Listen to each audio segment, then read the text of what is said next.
Mayong adlaw, katawhan sa Dios sa Archdiocese sa Osamis. Adlaw karong Lunes, Marso 23. Hinaot nga kamo anaa sa mayong panglawas.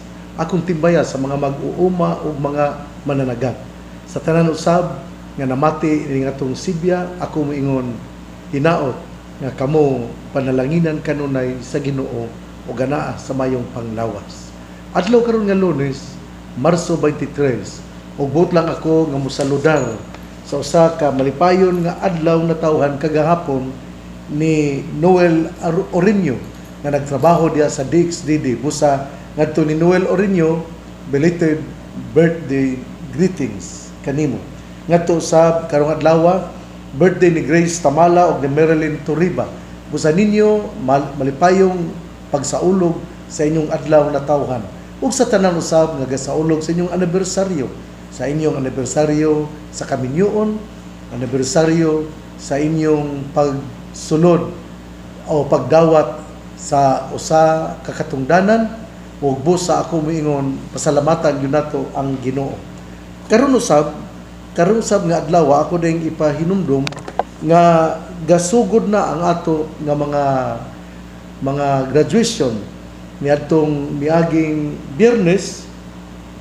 Ang graduation dito nahitabo sa Nicolas School of Plaridel o ingon mo usab ngadtong Sabado ang Sacred Heart College of Calamba Incorporated High School Department sila ang gahimo sa graduation. O karong adlaw Lunes ang graduation adto paghimuon sa St. Francis Xavier High School dinha sa Lopez Haina ug ini kahapon dinha sa Oroqueta sa Holy Rosary School of Oroqueta.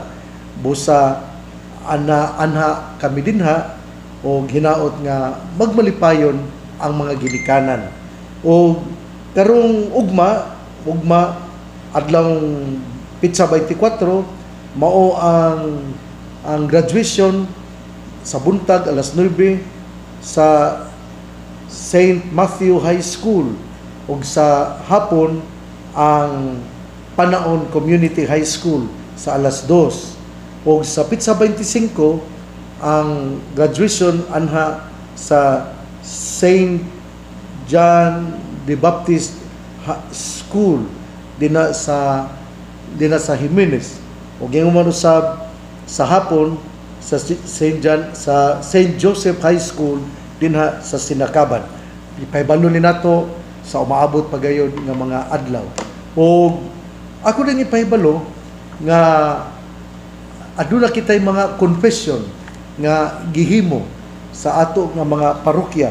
Busa salamat kaayo sa ato nga mga kaparian nga namati gayod o mihimo alang sa mao nga confession.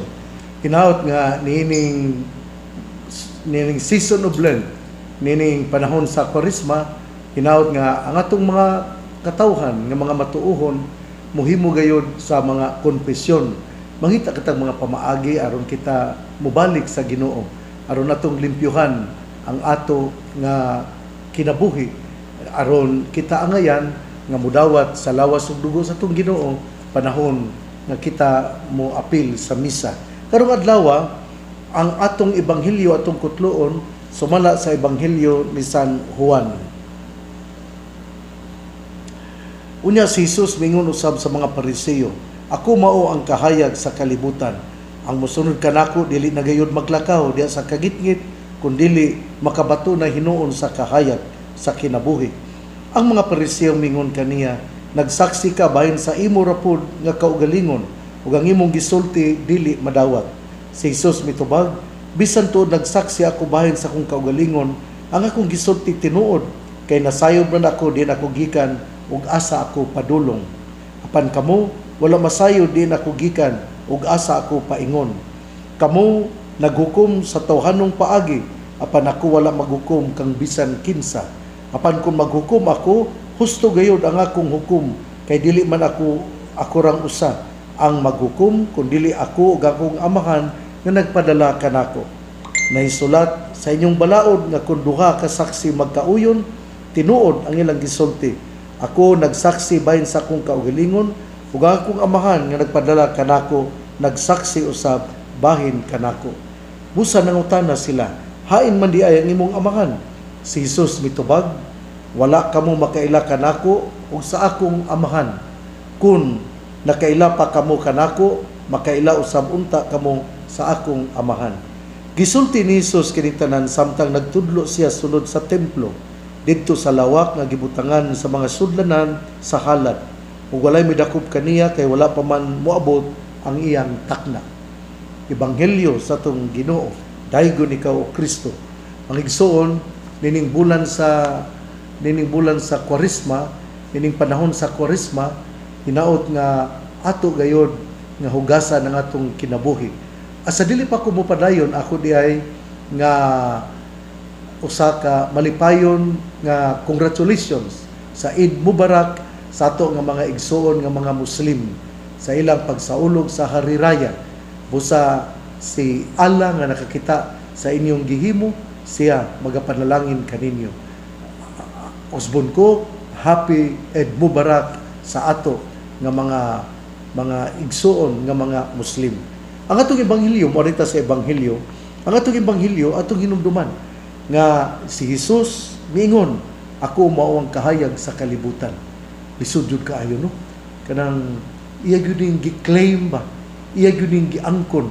Nya ato biyang una-unaon usahay gud dili man lang tamo, dili man nato ma-appreciate kung pirmi ta adunay electricity. Pero ato yung hinumduman ha, nagmahal na biya ron ang gasolina ug ang krudo. Tingalig mabut ang panahon nga maglisod na ta nga aduna tay mga electricity.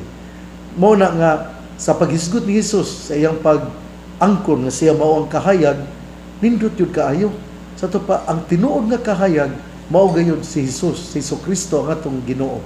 Mao nga naman nga siya miangkon man nga siya ang kahayag. Sa ako nang gikaingon, lisod biya kaayo. Kana biyang tawo nga buta, lisod yun na kaayo, ipiyong lang gud nga maglakaw ka or adto ka sa sinihan. Kaya nadto uso magayong sinihan. Pero karon dili na kay na namang mga Netflix o uban pa dali ramang makita din na sa social media. Pero kaniadto panahon namo adto gyud kag sinihan kung gusto kang mutan-aw og mga salida. Kunya kun gitgit gali kaayo, mapandol kag gyud oy, lisod jud kaayo. Pero karon kita dili kay ta makasinati sa mao nga kalisod sa kagitgit tungod kay permi man accessible man kaayo ang electricity. Sa pag-ingon ni Jesus nga siya mao ang kahayag, dako gyud kay nig-impact sa kinabuhi sa mga katawhan nga namati kaniya. Kay siya man ang kahayag. Kung walay kahayag, dili man kita matultulan unsay atong pagabuhaton ug asa kita padulong. Mao na nga that was a very powerful claim on the part of Jesus when he said, I am the light of the world. Mao na nga ato gining hinumduman nga siya si Jesus mao gayud ang kahayag sa kalibutan. Unya niingon sa diya pag ni-claim si Jesus nga siya ang kahayag, ningon dayon ang mga Pariseo, nagsaksi ka bahin sa imo rapod nga kaugalingon, ang imong gisulti dili madawat tungod kay sa balaan nga kasulatan ni Moises gaingon man nga kung ikaw mohimo og usa ka claim kinahanglan nga duha o tulog yun ang tao nga maghimo niini. Mo na nga sa diha nga si Jesus nga ang mi-claim, ang miangkon nga siya mao ang kahayag, ang mga Pariseo miingon, nagsaksi man ka bahin sa imong kaugalingon, ang imong gisulti dili madawat. Pero ang atong Ginoo nitubag, ingon siya, bisan to nagsaksi ako bahin sa akong kaugalingon, ang akong gisulti tinuod, kay nasayod man ako din ako gikan, og asa ako padulong. Apan kamo, wala masayo din ako gikan og asa ako paingon. Mao na nga clear kay ba? Klaro kay sa atong Ginoo, klaro kay sa atong Ginoo kung kinsa ang nagpadala kaniya ug asa siya padulong. Mao nga kining maayo gyud kaayo ang anaa sa gisulti sa atong Ginoo. O siya mipadayon nga kamo naghukom sa tawhanong paagi, apan ako wala mo maghukom kang bisan kinsa. Apan kung maghukom ako, husto gayud ang akong hukom, kay dili man ako rang usa ang maghukom, kung dili ako ug ang akong amahan ang nagpadala kanako. Masbon ko ha, permero si Jesus mingon, ako ang kahayag sa kalibutan. O kadto usa ka nindot nga pag-angkon ni Jesus nga siya ang kahayag. Ikaduha, bahin sa paghukom, ningon siya, dili gyud ko masayo, kay ang naghukom dili man lang ako. Ako ug ang amahan nga nagpadala kanako. Ako ug ang akong amahan nga inyo ang nga nagpadala kanako, mao ang mohimo og hukom ug husto gyud ang akong hukom. Mao nga siya pagyud mipadayon nga siya ug ang amahan usara. Dini atong makita ba nga kining the claim of Jesus, the triune God, nga sa usa ka Dios anaa ang tulo ka persona. Mo na nga kining usa kini ka lawom nga theology nga nagkinahanglan usab og lawom nga pamalandong.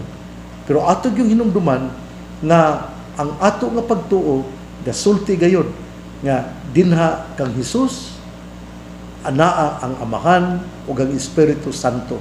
Ug kung siya mohukom, kini giubanan sa amahan ug sa Espiritu Santo. Hinawton ta mga katawhan sa Dios nga ato kining mahinumduman ang ebanghelyo. Doon na lang yoy tulo ka importante nga butang nga buti tudlo kanato. Una, nga si Jesus mao ang kahayag. Ikaduha, nga si Jesus gahukom dili lamang sa sumala sa iyang kaugalingon, kundi sumala usab sa amahan.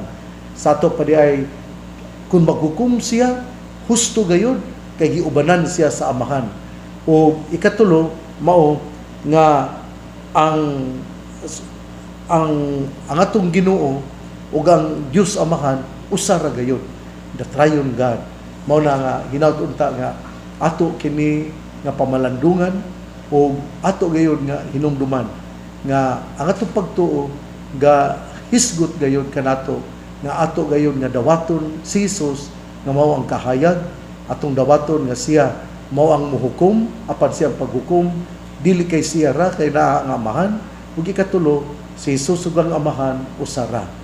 Hinaot nga ato kining mahinumduman labi na gayud nining ato nga pagsaulog sa Kwaresma, atong hinulsulan ang atong mga kasaypanan, atong pangayoon sa Ginoo ang iya nga pasaylo, kay ang Ginoo maayo ug maluluyon. Igsuon ang mayong balita nga mong pulong ni Jesus, ang ayang pamation, pamalandungan ug paningkamutan nga mapuy-an. Bulahan ang tawo nga namati sa pulong sa Ginoo, sama siya sa kahoy nga gitanom, daplin sa usa ka sapa, kat sang dahon dili gayon malaya. Tempo sa timbunga siya mamunga, igsuon ugma na usab. Sa gihapon ako ta kamong dasigon nga unta atong iampo ang kalinaw sa kalibutan. Atong iampo nga ang Iran, ang Amerika ug ang Israel magkasabot na aron maangko nato ang kalinaw. Tungod kay kun walay pa nagsabot, walay pag-istoryahanay, dili gayud makab-ot ang mao nga kalinaw. Busa atong iampo mga igsuon, bisag mingon lang ta, Ginoo, tagay kami kalinaw. Moampo kita usa ka ama namo, moampo kita usa ka maghimaya ka Maria, moampo kita ug usa ka himaya sa amahan. Importante na kayo na nga ikaw na hinumdum sa panginahanglan sa kalinaw. Kalinaw sa panimalay, kalinaw sa atong katilingban, labaw sa tanan, kalinaw dinhi sa sulod sa atong kinabuhi. Kay kung wala tay kalinaw sa atong kinabuhi, maglisod man ta, pagpuyo. Muna nga ato yung iampo ang kalinaw. Hinaot nga katong anaa sa mga nagkalalaing lugar nga nakadungog kanako, kung inyong maabot ang ato nga kuta shrine, nindot yun kaayo. Mudagkot kita kandila, muampo kita alang sa kalinaw sa tibuok kalibutan.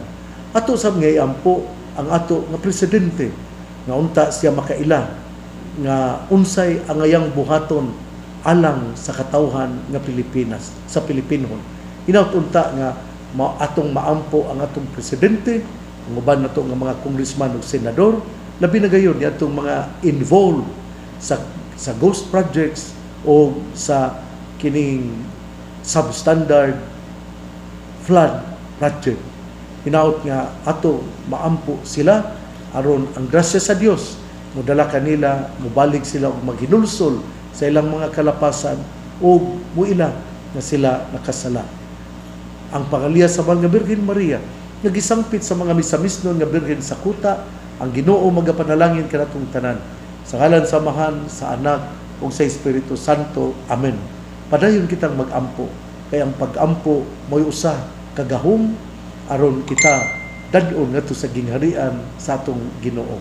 Ang pag-ampo mo'y modala kanato sa atong panaw padulong sa iyang gingharian. Ang pag-ampo mo'y usa ka grasya diin kita dasigon aron ang atong mga pulong ug buhat nahasubay gayon sa kabubuton sa Ginoo. Mag-ampo kita atong iampo ang kalinaw sa kalibutan. Mag-ampo kita kay ang pag-ampo usa ka gahom din kita iiway ngadto sa dautan. Hinaot nga sa kanunay kita magmaampo. God bless. Mabuhay tayong lahat.